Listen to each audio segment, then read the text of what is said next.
Hi, it's Brian Kelleher with Keller Williams Realty. Can you back out of a real estate contract once you've signed everything? Well, let's talk about this, so stay tuned.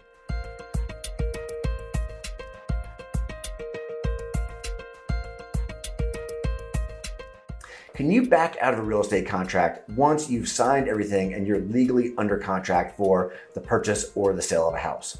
Well, the answer is yes, and the ramifications for backing out are very different depending on the contract that you signed and depending on whether you are the buyer or the seller. Now, before I dig into this, I want to say that there are many versions of the real estate contract, and so it's always really important to read everything that you're signing, understand everything that you're signing, and if you're thinking about backing out of a real estate contract, always speak to your real estate agent before you take the jump and back out of that contract. So as a seller, what does it mean if you decide to back out of the contract? Well, most versions of the real estate contract do not give a lot of stipulations for the seller just to back out of the contract. There can always be a contingency that's been added to the contract, but most typically, the seller does not have a lot of reasons to back out of the real estate contract. Now, if they back out due to no good reason or just not because of a stipulation that's been put in the contract, then the buyer has the opportunity to possibly bring legal action against the seller. If that buyer feels like they've really been negatively affected by the seller changing their mind and backing out, then the seller has opened up themselves to a possible lawsuit.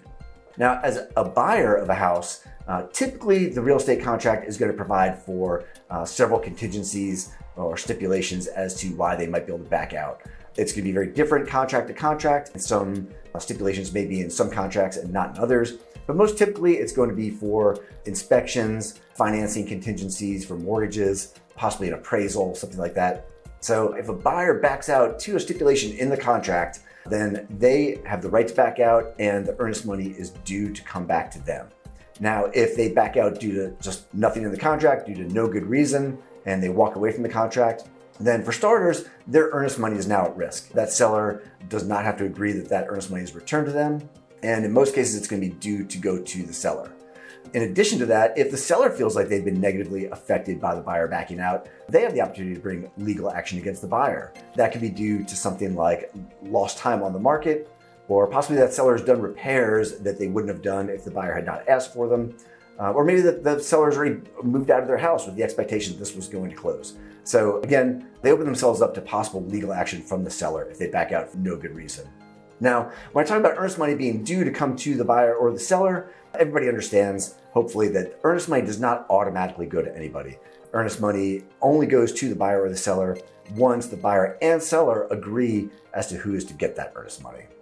So the answer to the question, can you back out of a real estate contract, is yes, you can. And the ramifications for backing out can be very different depending on the contract and whether or not you are the buyer or the seller.